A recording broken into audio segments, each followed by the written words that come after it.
Hello everyone, I'm Jonathan Little. I'm here today with episode 257 of Weekly Poker Hand. That's a lot of episodes. Here we're playing 5-5, no limit hold'em. Presumably there is a straddle.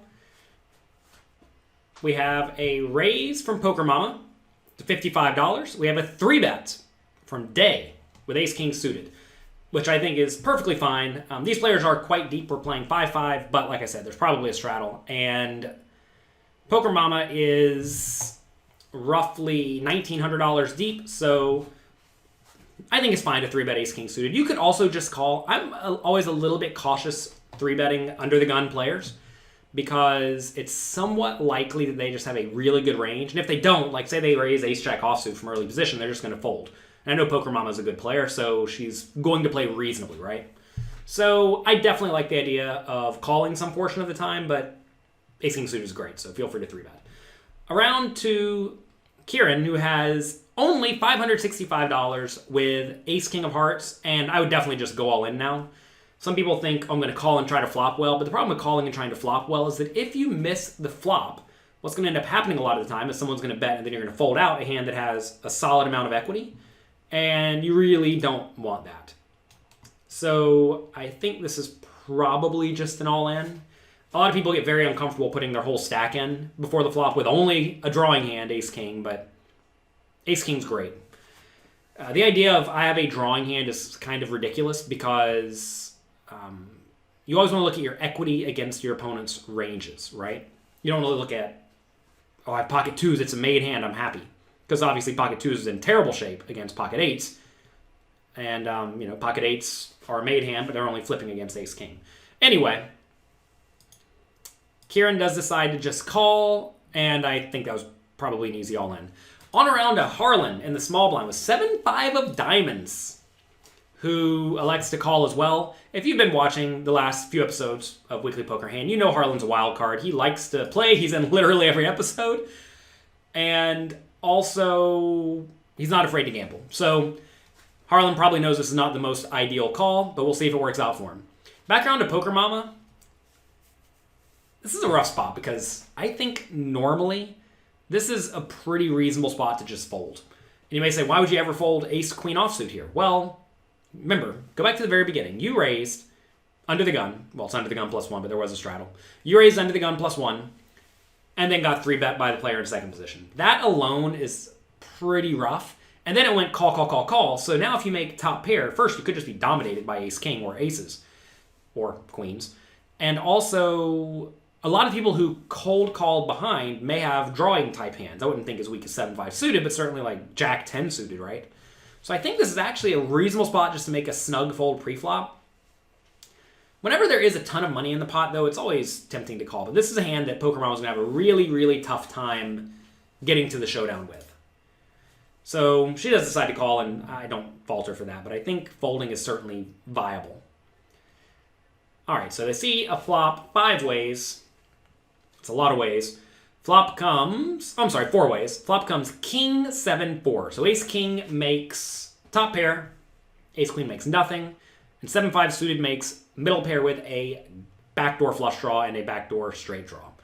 So Harlan's thinking about it first with his pile of draws. Pot is $675. He has $2,000 behind. Poker Mama has $1,800. She's done. Day has $6,000, so he covers Harlan. And Kieran has only $370. So, interestingly enough, it looks like Day instantly checked Ace-King here. And, I don't mind. Actually, I'm sorry. No, he didn't check. It looked like he checked. Poker Mama check. There we go. Day does decide to bet. I definitely think you should bet here. When you're playing very multi-way, you just want to bet and get money in the pot when you are substantially ahead. On to Kieran. Easy call / all in. It looks like Day bet $305, which is almost enough to put Kieran all in. So that's perfectly fine. Obviously don't fold Ace-King when you flop top pair, top kicker on a dry board, right? Now around to Harlan. He has to put in $370 to try to win $1,400. This is one of those spots where a lot of people think, well, if I get 2 pair, I'm probably good. Therefore, I should pop my money in. The problem, though, is that the best case scenario is whenever you are not dominated at all. Because imagine someone just has like King 5 instead, right? Then you're just drawn to a 7. And also, sometimes you could just be dead when someone has pocket fours or pocket kings. So I think you need to fold if you're Harlan. I get how, if you're playing 7-5 suited, you're trying to flop something good, and, you got to pair with all the backdoor draws. What more do you want in your life? Maybe one of the backdoor draws comes in. But it's just way too likely you're dead in this scenario. Booker Mama's on her phone. She's obviously done with the hand. And now, at this point, Day cannot re-raise because Kieran was relatively shallow. This is a spot, actually, by the way, where there may be some merit in betting something like half of Kieran's stack, so bet 180. Then if Kieran raises all in, Harlan may still call, then you can re-raise and push Harlan off a lot of his equity, or get him to put even more money in drawing dead. Or drawing thin. I use the word dead a little bit too loosely, by the way. I've gotten a few complaints about people saying, he's not dead, he's going to win 12% of the time. Like, look, 12's pretty dead. It's effectively dead. All right, turns the ace of hearts, so now Harlan's in trouble. He turned a flush draw, and Day turned the effective nuts. It's pretty hard for Harlan to have a set here. He could have a set, but a lot of people just go ahead and raise sets on the flop. All right, so pot's now $1,800. Harlan has $1,700 behind. So Day does bet enough to just put them all in, which I think is perfectly fine. The board has become a little bit more draw heavy, but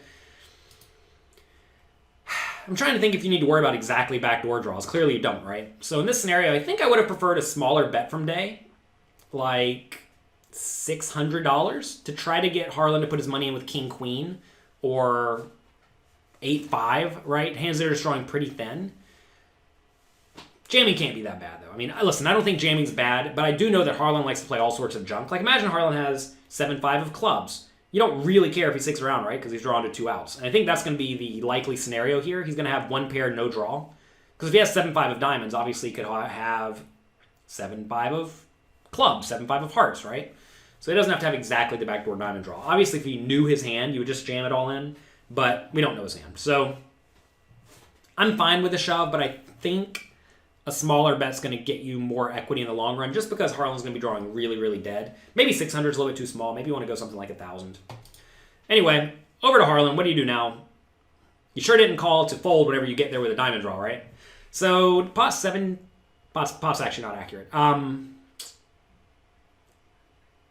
has to put in 1,700 more to win a pot that's going to be something like 4,000. So it'll be up to 6, so he needs to win 30% of the time, and he's going to win roughly that amount. But I do want to make it clear, this is actually the best case scenario for Harlan. A lot of people are not going to realize that. Obviously, his draw is pretty likely to be live because, like, what does Day have? I mean, he's not going to have Queen Jack of diamonds too often. But even if he does, Harlan's in fine shape with this pair. The problem, though, is that sometimes Harlan's going to run into a set and be in pretty bad shape, just drawing to the flush minus some of the outs. And then he's in very bad shape. Also here, the pair plus the 2-pair draw is often not very live, because sometimes you're going to be against 2-pair. Quite often, you're drawing to exactly the flush draw and the trips draw. But even then, the trips draw is not actually live sometimes. This is one of these spots where Harlan just happens to be in essentially the best case scenario. But even then, it's not like he was making some hugely profitable call. So he does get it all in. We get to see what comes on the river. Doesn't really matter what comes on the river because Harlan made probably a slightly losing call. This is where it's very important to look at not only your exact situation in this hand, but your equity on average. And then ask yourself, am I fine on average here? And I can just go ahead and tell you that 7-5 of diamonds probably needs to make a snug fold on the flop and a snug fold on the turn, even though in this exact scenario, he was relatively live both times. They're taking their time. When are they going to put out in the river? Did I spoil it for you? Oh, it just took him forever to call. Sorry, I assumed he called a long time ago. So, he does call. River's a 7 for fun. And Harlan's going to win a nice pot. So, what's the lesson of this? Is the lesson of this to make tight folds, or is the lesson of this to gamble and get lucky? A lot of people will look at this and think, oh man, I should be playing like Harlan, where I'm splashing around and hoping to get lucky. But you have to understand that in the long run, it does not matter if you win or lose pots. A lot of people really care about winning or losing. But in the long run, that is not what matters. What matters is getting your money in ahead and printing equity. If you print equity long-term over the course of your career, you will win all the money. And if you consistently get it in behind, yes, you're going to have some exciting all-ins. You're going to get lucky sometimes. You're going to bust the pros, etc., etc. But you have to ask why you're playing the game. Are you playing the game to try to get lucky? Are you playing the game to stroke your ego? Are you playing the game to try to get lucky on, like, I don't know. Like, what is your actual reason for playing?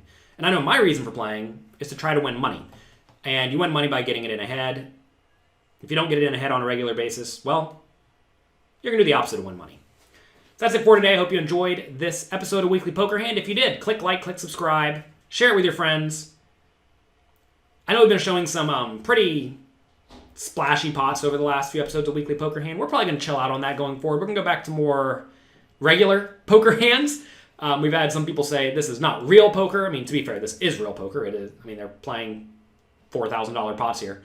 But we're going to experiment with going back to more default hands or more normal hands just to give more regular advice for regular players in regular games, even though, like I said last time, you need to make sure you're well prepared to deal with players like this. So keep the feedback coming. If you have any other directions you'd like me to consider taking Weekly Poker Hand, let me know on Twitter at Jonathan Little. I'm always happy to listen to your feedback because without your feedback, I would not be making this podcast. So thanks a lot. Good luck. Have fun in your games. And I'll talk to you next week.